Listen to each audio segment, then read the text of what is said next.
अल्हम्दुलिल्लाह अल्हम्दुलिल्लाहिल्लज़ी हम्दन कसीरन कमा अमर व अशहदु अल्ला इलाहा इल्लल्लाह वहदहु ला शरीका लह व अशहदु अन्ना सय्यदना व नबिय्यना व मौलाना मुहम्मदन अब्दुहु व रसूलुहु। बिरादरान कराम, सुप्रीम कोर्ट में ये तेहरी ट्रिपल तलाक का मुकदमा चल रहा है, सुनवाई चल रही है। सुप्रीम कोर्ट ने एक सवाल किया मुस्लिम पर्सनल लॉ बोर्ड से, बड़ा कॉमन सेंस का सवाल है, जो बड़ा इंटरेस्टिंग क्वेश्चन है।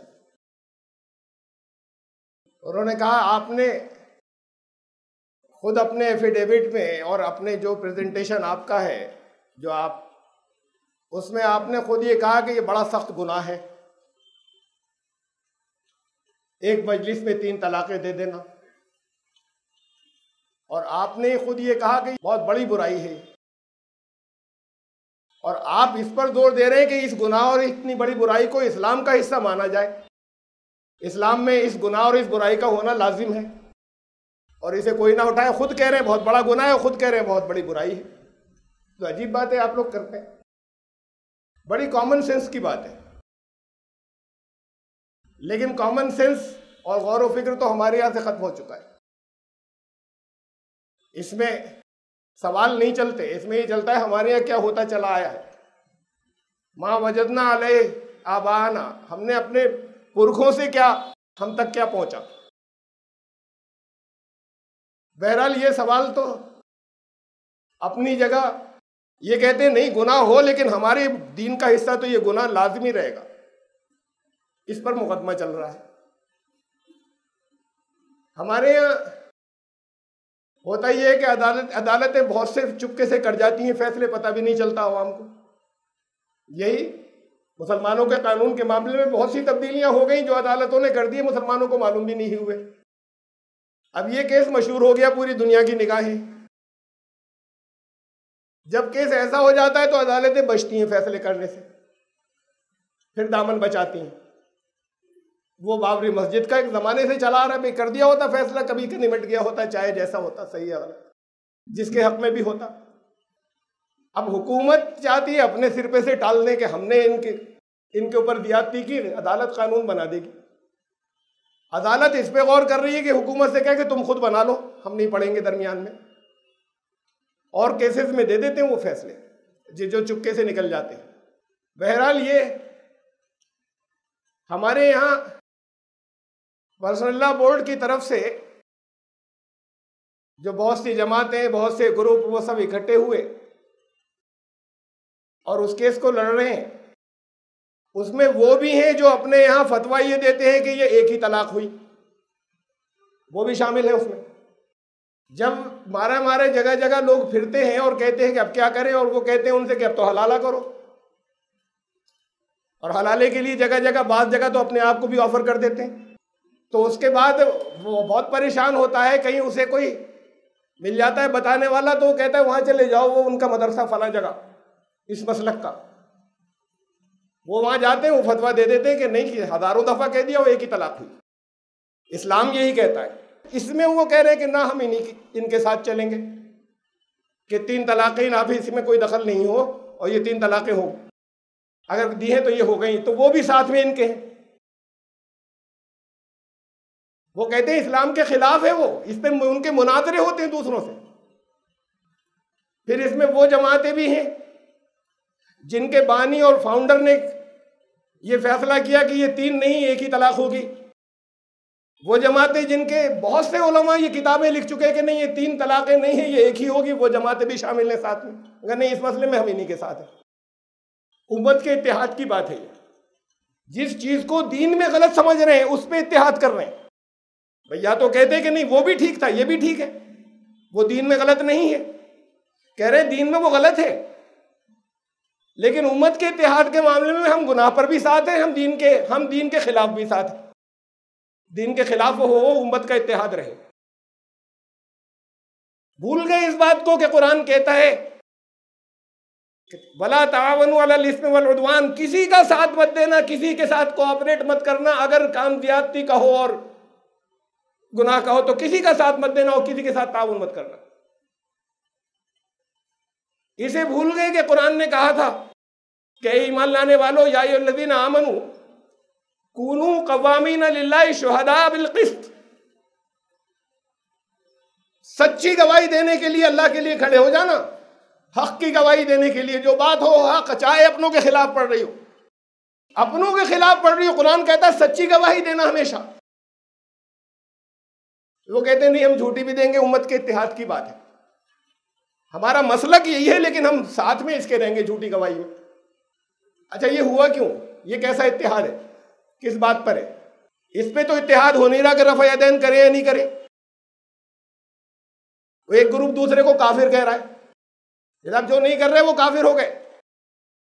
ये जो रुकू में जाते वक्त कानों तक हाथ उठाना और रुकू से खड़े होते वक्त हाथ ऊपर बांधे या नीचे बांधे, इसमें तो इत्तेहाद नहीं होगा। तरावी की 8 रकात पढ़े या 20 रकात पढ़े, इस पर तो इत्तेहाद नहीं होगा। मस्जिदें अलग रहेंगी। नमाज के वक्तों पे तो इत्तेहाद नहीं होगा कि असर का वक्त 3 बजे से शुरू हो गया या 4:30 बजे के बाद शुरू हुआ, इस पर तो इत्तेहाद नहीं होगा। अरे भाई अजान अपनी आप भी अगर 4:30 बजे दे लो तो क्या हर्ज है? अगर बहुत से लोगों को तशवीश होती है कि नहीं हम 3 ही बजे देंगे ताकि सबसे अलग तो नजर आए, तो इस पर तो इत्तेहाद नहीं होगा। सैकड़ों मसाइल उम्मत के हैं।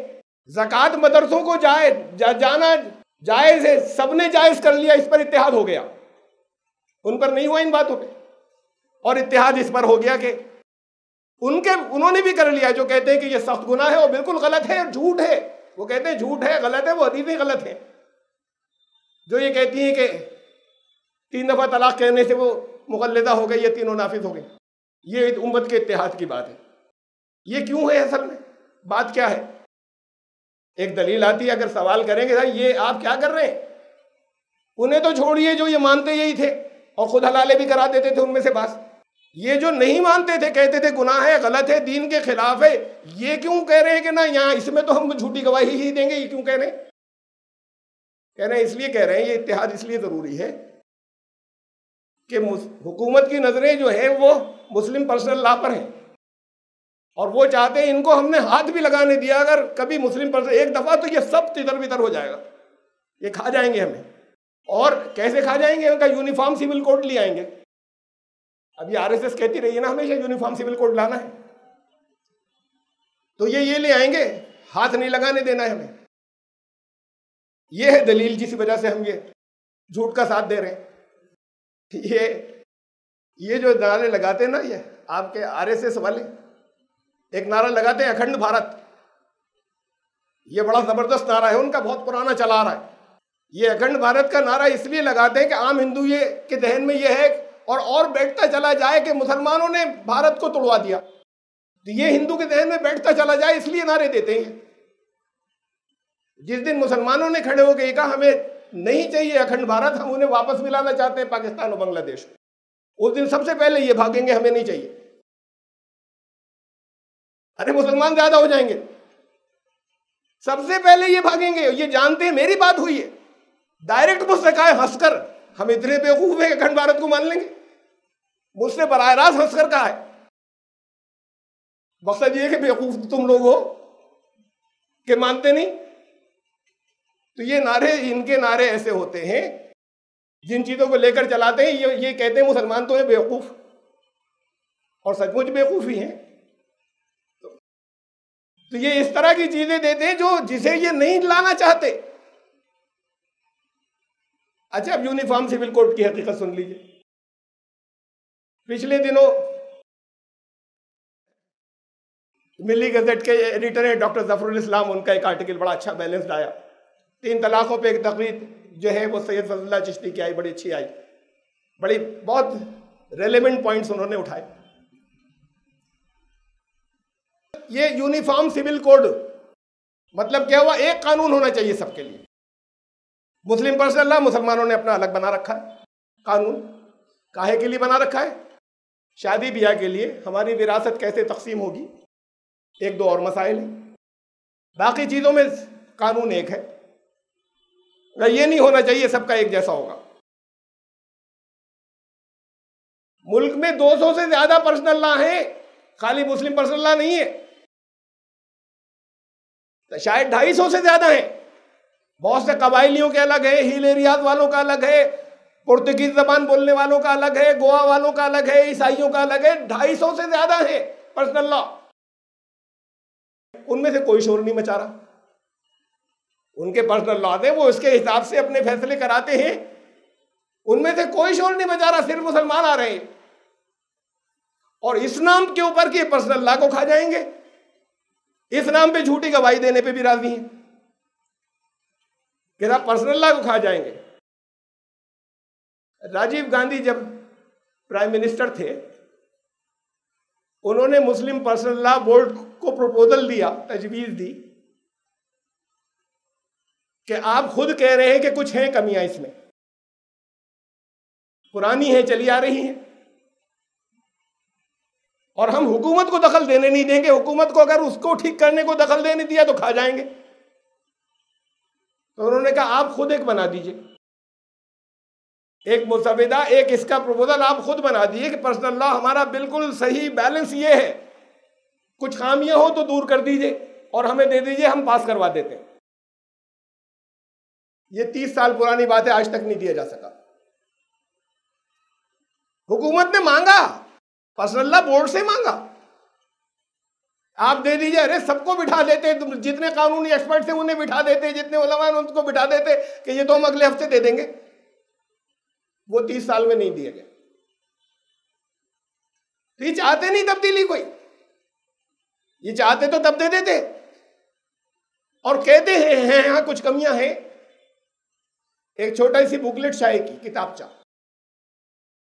वो अपनी वेबसाइट पर डाल दी कि ये है इस्लामी कानून, हुकूमत को नहीं दी। उसमें कुछ कमियां पॉइंट आउट हुई और लोगों ने फिर की। फिर उसमें बहुत से मसलकों लोगों ने की कि साहब ये तो एक मसलक की बातें हो गई, इसमें दूसरे मसलों की कोई गुंजाइश नहीं है, तो उन्होंने वेबसाइट से हटा ली। उनका ना मकसद हटा लेने का मतलब है कि हाँ ये भी ठीक नहीं है जो हमने दिया था। ये मिलकर आपस में कानून बना ही नहीं सकते, बना नहीं पा रहे हैं, या बनाना नहीं चाहते। इनमें से कोई एक ही बात होगी कि 30 साल में नहीं दिया। हुकूमतें बदल गई। अरे ये कांग्रेस की सरकार तो अब तक रही थी, अच्छा बदल गई, देते तो। जब पिछले लोगों ने कहा था ये नहीं मान रहे, हमने दिया है, ये कर दीजिए, पर्सनल लॉ ये है, आप दखल मत दें। सबसे बैलेंस बात तो यही थी, वो हुकूमत ने डिमांड कर ली आप दे दीजिए, हम उसे पास करा देते।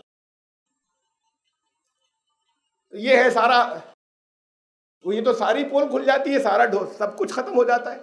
जहां पर ये हो के वो कह रहे हो कि अच्छा आप बता दीजिए, हम कह रहे नहीं, वो 1937 में जो कुछ हुआ था, अंग्रेजों के जमाने में जो जैसा कुछ हो गया था, बस अब कोई नहीं छुएगा उसे। ये कहते हैं साथ में कमियां हैं, ये कहते हैं कि ये गुनाह है, फिर उसके बाद नहीं ये हमारी शरीयत का हिस्सा है। ये पर्सनल लॉस के ऊपर और सुन लीजिए, जहां बहुत से पर्सनल लॉस हैं। 1951 में डॉक्टर अंबेडकर ने जब कानून का आखिरी मुसविदा पेश किया, उसमें यह रखा कि उसमें यह बात भी थी कि यूनिफॉर्म सिविल कोड होना चाहिए, सबके लिए एक ऐसा कानून इस वक्त बनना उन्होंने रखा था कि बना दिया जाए। सबसे पहले जानते किसने मुखालफत की थी? हिंदू महासभा ने, कि ये तो नहीं होगा। फिर सरदार पटेल ने जो होम मिनिस्टर थे, उन्होंने कहा ये तो नहीं होगा, एक कानून कैसे हो जाएगा। फिर बहुत से बड़े बड़े हिंदू तंजीमों ने मुखालफत की। फिर एक महिला मोर्चा खड़ा किया, इसलिए कि हिंदू लॉ के अंदर लड़कियों को कोई हिस्सा नहीं मिलता विरासत का, इनहेरिटेंस का, उनके साथ जुल्म हो रहा है। अब जब सबके लिए एक जैसा कानून हो जाएगा तो बराबर से मिल जाएगा, ये उनको भी मिलेगा। तो सब खड़े हो गए कि ये तो नहीं होने देंगे। उन्होंने कहा ये हमारे मजहबी मामलात में मदाखलत है, इंटरफेरेंस है, हमारे रिलीजियस अफेयर्स में इंटरफेरेंस है, हुकूमत ऐसे कैसे कानून बना देगी। मजहबी मामलात में, मजहबी चीजों में मुदाखलत, तो ये नहीं बनेगा। वो नहीं रोक दिया गया और उसको डायरेक्टिव प्रिंसिपल्स में डाल दिया गया, रहनुमा उसूल, कि अभी कुछ चीजें इंप्लीमेंट नहीं हो सकती, लेकिन ये चीजें आगे जाकर होनी चाहिए। ऐसी और भी बहुत सी चीजें, खाली पर्सनल ये नहीं है uniform civil code. 22 directive, 22 directive principles, 22 रहनुमा उसूल और हैं जिनको कॉन्स्टिट्यूशन ने कहा था कि ये भी आगे जाकर करना या किया जाएगा। उसमें यह भी है कि इनको अलग रिजर्वेशन जो है वो नहीं मिलेंगे, जिनको अलग अलग रिजर्वेशन मिल रहे हैं।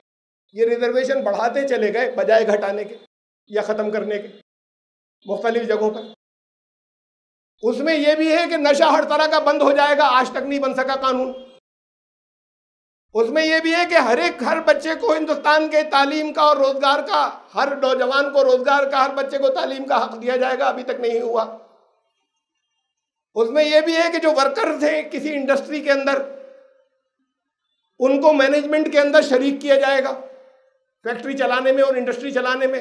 नहीं हुआ, ये तो और उनकी मोनोपोली बढ़ाते चले गए। इसी के ऊपर है सारा, इसी को लेकर आए हैं। यूनिफॉर्म सिविल कोड जो है वो बस इस मामले में डायरेक्टिव प्रिंसिपल, ये सब कॉन्स्टिट्यूशन ने कह दिया था करना आइंदा जाकर, अभी नहीं कर पा रहे तो, और वो बाकी चीजें जो है उससे कोई मतलब नहीं।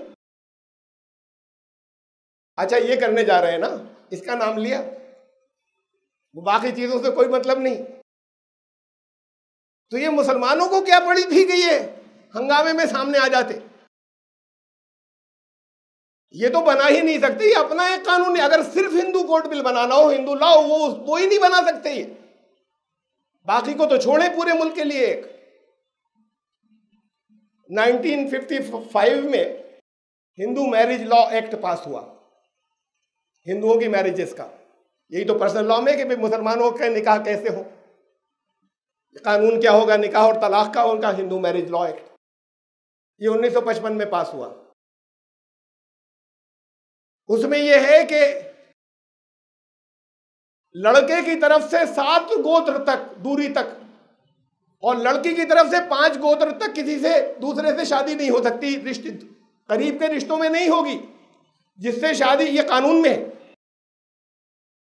कि किसी हिंदू की शादी लड़के की तरफ से तो 7 गोत्र के आगे हो और लड़की की तरफ से वो रिश्ता इतनी दूर हो कि 5 गोत्र से आगे हो, नहीं तो मैरिज नहीं होगी, कानून है। अब कानून में आगे लिखा हुआ है हाउएवर, ये इसके आगे हाउएवर, हाँ ये तो है, लेकिन वेरेवर दिस इज एक्सेप्टेड, जहां पर यह बात आमतौर से मानी ही जाती है कि नहीं होगी, वहां के लिए ये किया जा सकता है, then it can be done. ये क्यों है साथ में? ये इसलिए है कि वहां फर्स्ट कजिन से शादी होती है आंध्र प्रदेश के अंदर, सगी चचादाद बहन, सदी मामूदाद बहन भाइयों से, कर्नाटक में होती है, तमिलनाडु में होती है, केरला में होती है। कैसे बना दे कानून? तो कानून में ये लिखा है कि हिंदुओं में नहीं होगी, लेकिन जहां पर ये रिवाज हो, चला आ रहा हो रिवाज, वहां होगी। तो अब जब यूनिफॉर्म सिविल कोड बनेगा तो वहां भी नहीं होगी। मुस्लिम पर्सनल लॉ में है कि कर सकते हैं। फिर बात इतनी ही नहीं है, उसमें यह है कि अंकिल कैन नॉट मैरी नीस, चचा भतीजी से शादी नहीं कर सकता कोई हिंदू, और कोई हिंदू मामू भांजी से अपनी शादी नहीं कर सकता। अभी तो चचादाद भाई बहन की बात मैंने कही, और मामूदाद भाई बहन की, फर्स्ट कजिन करना चाहे तो वहां पर इजाजत हिंदुओं को भी है कि नहीं, जहां पर ये चला आ रहा है रिवाज, वहां पर ये कानून दखल नहीं देगा। जब यूनिफॉर्म सिविल कोड आएगा तो फिर सबके लिए एक कानून होगा। भाई इन्हीं चीजों के अंदर तो ये पर्सनल लॉ बन रहे हैं। चोरी डकैती और कत्ल वगैरह के मुकदमे के लिए पर्सनल लॉ थोड़ी हो, तो सबका एक कानून पहले ही है। तो हिंदू खुद नहीं बना सकते, कर्नाटक की एक नौ मुस्लिम बच्ची यहां है रामपुर में, वो अपने घर से इसलिए निकली कि वो मामू जो था, अगर नहीं निकलेगी तो मामू जो है वो कब्जा कर रहा था कि शादी करो जल्दी से मुझसे कर दो। कानून ये वहां पर कस्टम जो रिवाज है वो ये है, सिर्फ इतना नहीं कि मामू भांजी की होगी, तो ये भी लिखा हुआ है कानून में नहीं हो सकती, लेकिन जहां पर ये कस्टम है, रिवाज है, वहां हो सकती है। ये भी लिखा हुआ है दस्तूर में, तो वहां हो सकती है कानूनन। मामू भांजी की शादी हिंदुओं में, चचा भतीजी की शादी, बल्कि मामू को प्रायोरिटी दी जाती है, तरजीह दी जाती है कि अगर कोई रिश्ता होगा तो मामू करना चाहता है और कोई रिश्ता होगा तो उससे नहीं की जाएगी, मामू ही करेगा। नहीं होने देंगे खानदान वाले, सोसाइटी वाले नहीं होने देंगे, लड़की को चाहे पसंद हो चाहे ना पसंद हो। तो वो घर से सिर्फ इसलिए बच्ची जो है वो निकली, फिर उसने इस्लाम कबूल किया कि ये वहां तो ये था कि मामू कब्जा करना चाहता था।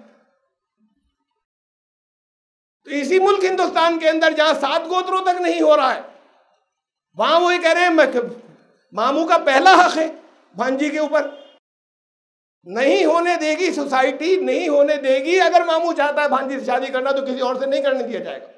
ये नहीं कि उसकी चॉइस है, मामू भी कर सकता है, चॉइस ही नहीं रहेगी, फिर मामू करेगा, फिर मामू ही की होगी। इसी मुल्क में ये कानून है।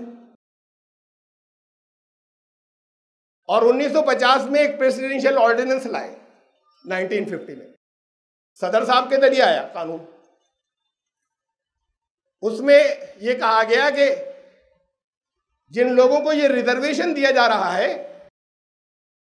ये शेड्यूल कास्ट, फिर बाद को ट्राइब्स और बहुत कुछ और हुआ और बहुत सी जातें उनमें शामिल की गई, ओबीसी और क्या, ये जो शेड्यूल कास्ट है जिन्हें रिजर्वेशन इस वक्त दिया जा रहा है, ये मजहब की बुनियाद पर होगा, ये हिंदू मजहब का हिस्सा है। ईसाई अगर पिछड़ा हुआ है तो उनको नहीं मिलेगा, मुसलमान पिछड़ा हुआ है तो नहीं मिलेगा ये रिजर्वेशन। इसलिए कि ये जो है, ये पिछड़े हुए जो है, ये हिंदू कानून के मुताबिक पिछड़े हुए हैं। हिंदू कानून ये है कि ये नीची जात के हैं। मुसलमानों का कानून तो नहीं कहता कोई नीची जात का होता है, ईसाइयों का भी नहीं कहता। चूंकि हिंदुओं का कानून ये कहता है कि हमारे यहाँ कुछ लोग नीची जात के होते हैं, इसलिए ये मजहबी बात है, इनको रिजर्वेशन दिया जा रहा है। तो ये सिर्फ हिंदुओं में जो पिछड़े होने दिया जाएगा, मुसलमानों और ईसाइयों के पिछड़ों को नहीं दिया जाएगा। अगर यूनिफॉर्म सिविल कोड मिला और रिजर्वेशन रहा तो फिर मुसलमानों को भी दिया जाएगा। सिर्फ ऐसे नहीं कि चंद को उन्होंने कहीं ओबीसी में डाल दिया, बराबर से दिया जाएगा, जितना दूसरों को मिलता है उतना ही शेयर फिर इन्हें भी मिलेगा। यूनिफॉर्म सिविल कोड हुआ तो बहुत सी चीजें ऐसी हैं जो बेपनाह सुधर जाएंगी, एक दो थोड़ी हैं। और जिन चीजों से आप डर रहे हैं वो खुद नहीं बनने देंगे, वो चुप बैठे हुए। वहां क्या नहीं है, संघ परिवार के लोग, सबको ये, उनको मालूम नहीं है कि ये हम नहीं होने देंगे। ये शोर मुसलमानों को मचाने दो कि ये जो है ये देशद्रोही है, एक कानून नहीं बनाना चाहते, रखना चाहते, ये देश में रहते हुए एक अलग कानून चलाना चाहते हैं, अलग अपने लिए एक अलग। वो जानते हैं कि ये बेवकूफ है, तो वो कह रहे हैं इन्हें बचाने दो, छोड़, काम चल रहा है। इसकी वजह से हमारे, इनको देशद्रोही बताकर हमारे वोट पड़ रहे हैं और हमारी पब्लिक हमारे साथ हिंदुइज्म से निकलकर, हिंदू मत से निकलकर हिंदुत्व में आती चली जा रही है। तो यही खड़े हुए थे कि जब अरे यूनिफॉर्म ऐसे थोड़ी होता है, जब वो पूरे मुल्क की मसला है, जब इतने मसाइल हैं, उन जातों के मसाइल हैं, जब उन लोगों के यहाँ शादी ब्याह के कानून के मसाइल हैं, तो पहले एक ड्राफ्ट आएगा, एक मुसविदा आएगा कि भाई ये है यूनिफॉर्म पर्सनल लॉ, आने तो दो, क्या बनाएंगे कानून, पहले तो वो आएगा, पब्लिक में लाया जाएगा, डिबेट्स चलेंगी। ऐसे नहीं बन सकता, या यूनिफॉर्म नहीं होगा, खाली मुसलमानों के लिए कुछ बना देंगे तो बात इसकी नहीं हो रही, बात यूनिफॉर्म सिविल कोड की हो रही है। तो पहले तो मुसविदा आने तो दीजिए, फिर देखिए कितना हंगामा हिंदू करते हैं।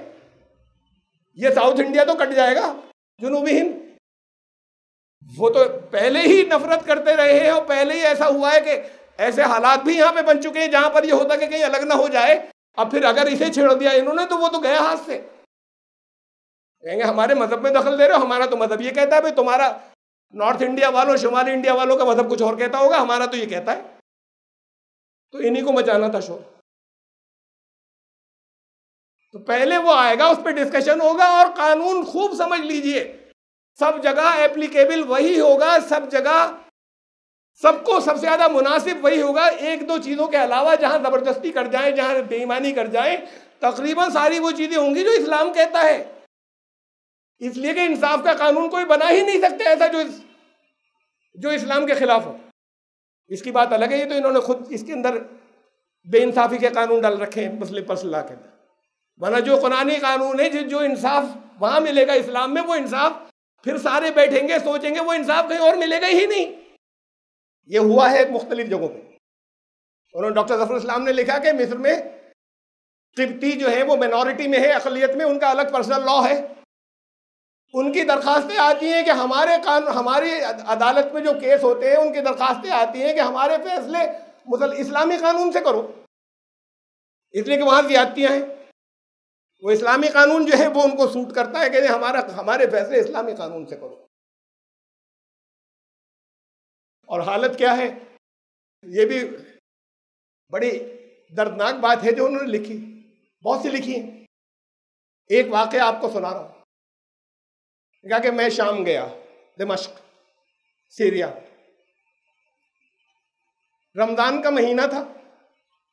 ये मालूम हुआ कि वो फला जगह चले जाइए, इफ्तार वहां होता है। मुआइदतुर रहमान उसका नाम होता है, दस्तरखान और रहमान का दस्तरखान। आम जितने लोग दिल चाहे आए, इफ्तार करें सब। तो मालूम करते हुए, पूछते हुए वहां पहुंचे कि भाई वहीं नमाज पढ़ लेंगे, उसी मस्जिद में वहीं इफ्तार करेंगे, वो तो आम है। कई वहां पे तकरीरें हुई, दर्स हुए इफ्तार से पहले, और उसके बाद फिर इफ्तार का वक्त आ गया, सबने इफ्तार शुरू कर दिया। उन्होंने बताया कि तकरीबन 10,000 कम से कम लोग होंगे जो उस इफ्तार में मौजूद थे। और इफ्तार करते ही लोग उठ के निकलना शुरू हुए बाहर, मस्जिद से बाहर। 10-12 नमाजी रह गए, 10-12, 10,000 से। रमजान में, रोजे की हालत में, रोजों में आपकी मस्जिदों में लोग पढ़ जाते हैं ना, जो कभी नमाज नहीं पढ़ते, कहते हैं रमजान में पढ़ लो। इफ्तार वहीं किया मस्जिद में बैठकर, और जल्दी जल्दी इफ्तार करके मस्जिद से गायब। 10,000 में से 10-12 लोग रह गए। उनको बड़ा शौक लगा। नमाज के बाद मस्जिद की मैनेजमेंट के पास गए, कुछ उन्होंने सुनना वनना नहीं चाहा के, तो इन्होंने इसरार किया कि भाई मैं जर्नलिस्ट हूँ, इंडिया से आया हूँ, बात करनी है मुझे। इसके मैनेजमेंट जिम्मेदार कमेटी कौन है, किसके हाथ में कंट्रोल है, उनसे बात करनी है। तो उन्होंने कहा वो वजीर औकाफ जो है, वक्फ मिनिस्टर, वो आए हुए मंत्री, मैनेजमेंट उनके साथ लगा हुआ है। मैंने कहा उनसे बात कराओ भाई। जब इसरार किया कि जर्नलिस्ट तो मंत्री जी के या मिनिस्टर के, औकाफ मिनिस्टर के सेक्रेटरी आए, उन्होंने तो नहीं बात की। क्या चाहते हैं आप? तो कहने लगे 10-12 हज़ार लोग थे यहाँ पर, 10-12 रह गए नमाज में, तो ये क्या हालत है यहाँ की? उन्होंने बड़ी रुखाई से कहा कि हम क्या हुकूमत क्या नमाज पढ़वाने के लिए है? और ये कहकर वो मुड़कर चले गए। उस मुल्क के अंदर 6 अलग अलग हुकूमतें काम कर रही हैं। 4.5 लोग मारे जा चुके हैं, अभी तक कत्ल हो चुके हैं। खाना जंगी चल रही है, गृह युद्ध, सिविल वार। 4,500 मारे जा चुके हैं, दुनिया में जगह जगह जाकर पनाह ले रहे हैं। 4.5 लाख लोग मारे जा चुके, और कोई सरकार नहीं है। कभी इससे इतना टुकड़ा इनका बढ़ जाता है, कभी हुकूमत का बढ़ जाता है, कभी इस ग्रुप का बढ़ जाता है, कभी उस ग्रुप का बढ़ जाता है। जंगें चल रही है 5-6 ग्रुपों के अंदर, सजा नहीं मिलेगी। सजाएं जगह जगह आती हैं, अलग अलग रंग में आती। अब इसे देखिए कि सजा नहीं मिलेगी। जब कहते हैं कि दीन का नाम लेने वाले, मैं दीनदारों की बात कर रहा हूं, वो अवाम की बात थी। जहां दीनदार जमातें ये कहें कि हम ज्यादती का साथ देंगे, है तो गुनाह लेकिन हम साथ देंगे, वहां सजा नहीं मिलेगी। कम से कम ये मानते होते वो, हमारी दलीलों के हिसाब से तो गलत है, लेकिन कम से कम मानते होते कि नहीं वही ठीक है। मैं कहा नहीं, हम उसी ज्यादती और गुनाह का साथ देंगे, नहीं तो ये यूनिफॉर्म सिविल कोड ले आएंगे। अरे लाने दो ना, ऐसे थोड़ी ले आएंगे, अभी तो उन्हें वही खा जाएंगे, जिंदा नहीं छोड़ेंगे। जब ये होगा सबका एक कानून, सैकड़ों चीजें उसके अंदर आपके फायदे की आती हैं, जो लाएंगे मुसविदा, जो नहीं होंगी फायदे की उस पर या दीन के खिलाफ होंगी उस पर बात करेंगे, और हमसे ज्यादा दूसरे बात करेंगे जो उनके मजहब के खिलाफ होगी। ऐसे कैसे आ जाएगा? यानी हम थोड़ी रोक लेंगे, वो रोकेंगे। लेकिन जैसे आप अखंड भारत का नारा नहीं लगाते और वो आरएसएस लगाती है, ऐसे वो यूनिफॉर्म सिविल कोड के नारे लगाते हैं। आप कहते हैं हम नहीं आने देंगे, तो आप ही को क्या जरूरत थी शोर मचाने की, इस बखेड़े में पड़ने की? इससे हिंदू तो बढ़ता जा रहा है। वो कट्टरपंथी उधर आते चले, मुसलमान बड़े देशद्रोही, ये अलग और टुकड़े कराना चाहते हैं, ये अपने अलग कानून बनाने के बाद। ये है हालत इनकी। अब रमजान आ रहा है, चंद दिन बाद रमजान है। रमजान शरीफ में कुरान शरीफ की तिलावत पढ़ जाएगी, एक नमाज पढ़ जाएगी। सब तो नहीं पढ़ते, और फर्ज भी नहीं है, कोई सुन्नत मौक़िदा भी नहीं है, गलत है फैसला वो जो कहते हैं, लेकिन बहुत बड़ी तादाद पढ़ती। पढ़ना चाहिए, सबको पढ़ना चाहिए, चाहे लो हो सुन्नत मौक़िदा, किसी को नहीं छोड़ना चाहिए। तो नमाजें ये बढ़ जाएंगी, कुरान शरीफ से शगफ बढ़ जाएगा। हाफिज को तो मजबूरी में, हुफ़ाज़ को तो, और उनकी तो बड़ी खिदमत है, वहाँ उस दौर से लेके यहाँ तक कुरान शरीफ हम तक लाए, तो उन्हें हर साल ताज़ा करना होता है। लेकिन अवाम भी है, वो उनका नादरा या थोड़ा बहुत जो याद है वो सब उसको दोहराते हैं और बढ़ा लेते हैं। कई गुना बढ़ जाता है कुरान का पाठ, कुरान का मुताला नहीं, ये कई गुना बढ़ जाता है। कुरान बहुत बढ़ गया, लेकिन कुरान आपके मसाइल नहीं हल कर सका। नहीं होगी कुरान में ताकत आपके मसाइल हल कर दे, नहीं होगा कुरान में आपके मसाइल के फैसले, नहीं होगा कुरान के अंदर आपके दुखों का इलाज।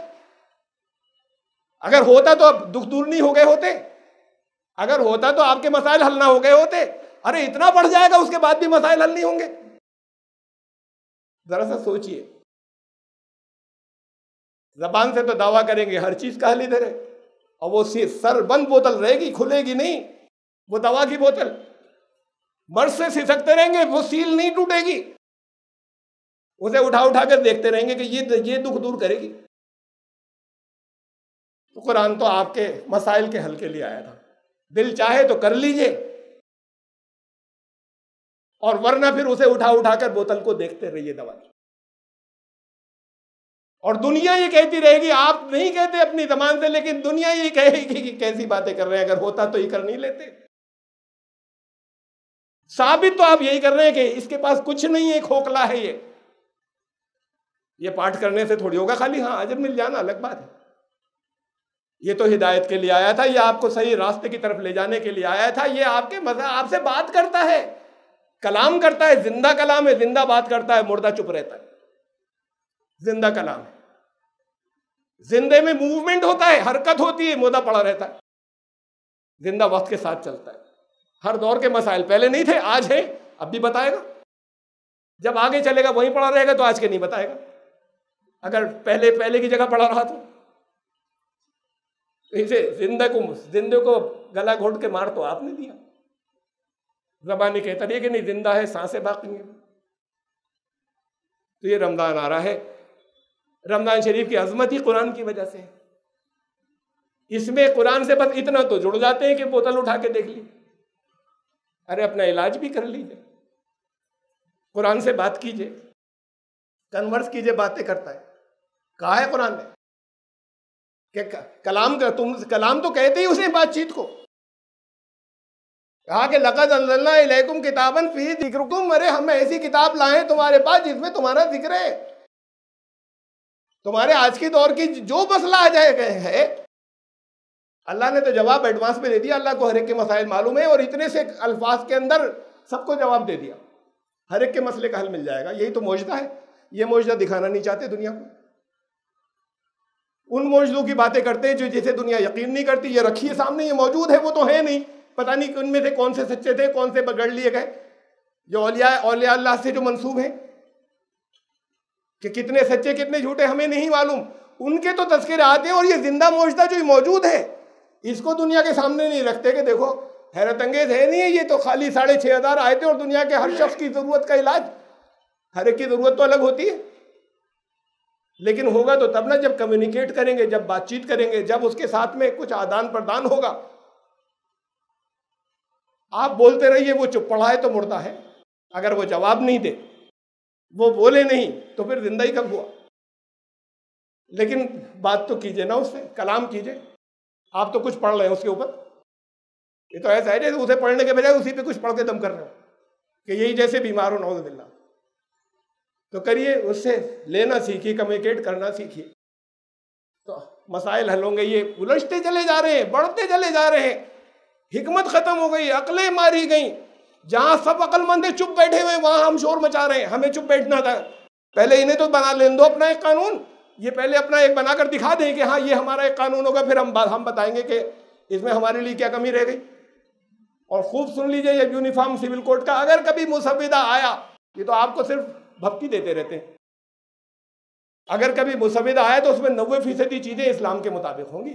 हो ही नहीं सकता कोई जुडिशियस हो, कोई ऐसी चीज जो इंसाफ की हो, जो इस्लाम के खिलाफ होकर लाई जाए और वो वहां पर उसे इंसाफ कह दिया जाए। अब भी कितने कानून करने पड़े। हिंदू मजहब में तलाक नहीं है, नहीं दी जा सकती, दी ही नहीं जा सकती, नाम ही नहीं है, तसव्वुर ही नहीं है। आपके यहां तो एक मुआहदा है, कॉन्ट्रैक्ट है, निकाह। उनके यहां कन्यादान है। अब फैमिली बदल गई, ये फैमिली नहीं बची, वो खानदान हो गया, कन्यादान हो गई। इस्लाम में खानदान वही रहेगा जो बाप का था। हाँ, एक रिश्ता और कायम हुआ, ये रिश्ता कॉन्ट्रेक्चुअल है, ये टूट भी सकता है, बाप वाला नहीं टूटेगा, ये टूट सकता है अगर जरूरत पड़े तो। हिंदू मजहब में जब दान हो गया, कन्यादान, अब वो दूसरे खानदान की हो गई। अरे जीन्स तो बदली नहीं, दूसरे खानदान की कैसे हो गई? जीन्स इस खानदान की, हम कह रहे हो दूसरे खानदान की हो गई। साइंटिफिक दिन कौन सा है? अच्छा, हो गई तो अब वो हिंदू औरतें चीखती हैं और ये तलाक देते हैं, फिर अदालतों में जाते हैं, पड़े रहते हैं। उसके बावजूद जमहूरी ये होता है कि वो मुअल्लक़ हैं, पड़ी हुई हैं, ये दूसरी के साथ में रह रहे हैं, वो सब जायज़ है, वो कानून में ही जायज़ है। लिव इन रिलेशनशिप के हम इनके साथ में रह रहे हैं, वो भी वहाँ पे पड़ी हुई, तलाक है नहीं। अब अदालत लिया ही तलाक, तो कानून बदला या नहीं बदला, इस्लाम से लिया या नहीं लिया। अभी चाहे उसमें सख्तियाँ बहुत हैं, उन सख्तियों पर वो चीख रहे हैं कि इतनी सख्तियाँ नहीं होनी चाहिए, उस पर गौर हो रहा है कि नहीं, इसे नरम किया जाए। तो इस्लाम के कानून की तरफ ला रहे हैं या नहीं ला रहे हैं? ये तो लाएंगे, लाना पड़ेगा। एक से ज्यादा शादियां रोक दे हो हिंदू मजहब में, हिंदू वही उसी के अंदर, हिंदू मैरिज एक्ट के अंदर पॉलीगेमी इज ए क्राइम। एक से ज्यादा कोई हिंदू, मुस्लिम पर्सनल लॉ में है कि कर सकते हैं, एक से ज्यादा शादी कोई हिंदू नहीं कर सकता, कानूनन सजा मिलेगी। तो वो हेमा मालिनी जो है, उन्होंने इस्लाम कबूल कर लिया और धर्मेंद्र से शादी कर ली। बहुत सी जगहों पे इसकी जरूरत भी नहीं है, चाहे वो मुलायम सिंह यादव साहब हो, चाहे करुणानिधि साहब हो, चाहे रामविलास पासवान हो, और बड़ी लंबी लिस्ट है कि जहां कहीं 2, कहीं 3 और कहीं 4, बहुत लंबी लिस्ट है, कोई नहीं बोलता। और पढ़ेंगी जरूरतें कि बास जगह पे पढ़ेंगी जरूरतें बा होगा। ये तो कानून अगर जब तक नहीं बनाएंगे तो वो तोड़कर कानून उसी जगह आएंगे जिधर इस्लाम लेकर जा रहा है। लाने तो दीजिए, क्या ला रहे हैं? ड्राफ्ट यूनिफॉर्म सिविल कोड का। ये बना नहीं सकते कानून, इनको वही हाथ पकड़ के रोक देंगे अगर आप चुप बैठेंगे तो। और जितना हिस्सा पास होगा वो होगा जिसमें इंसाफ होगा। अगर इंसाफ होगा तो फिर वो कुरान के मुताबिक होगा, और कुछ हुआ खिलाफ तब हम बात करेंगे कि ये हमें मंजूर नहीं है। अभी से क्यों कर रहे हैं? अभी से करने में फिर कुछ मफाद है, कुछ ग्रुपों को, कुछ लोगों के वेस्टेड इंटरेस्ट है। फिर ये उनके हैं जिन्होंने मुसविदा नहीं दिया, आज तक ड्राफ्ट बनाकर नहीं दिया 30 साल में। जब मांगा था तब क्यों नहीं दे दिया? अल्लाह ताला आप सबको उसे छोड़िए, आपके मसाइल को अपने कलाम की रोशनी में हल करने की तौफीक अता फरमाए। बात शुरू कर दीजिए, कन्वर्सेशन शुरू कर दीजिए, उससे कलाम शुरू कर दीजिए अल्लाह के कलाम से। तो ये डायरेक्ट अल्लाह से कांटेक्ट होगा और राब्ता होगा। ये रमज़ान आ रहा है, इसकी बरकतें हासिल कीजिएगा। बारकल्लाहु लना व लकुम। कुरान ज़ीन तआला जवाब।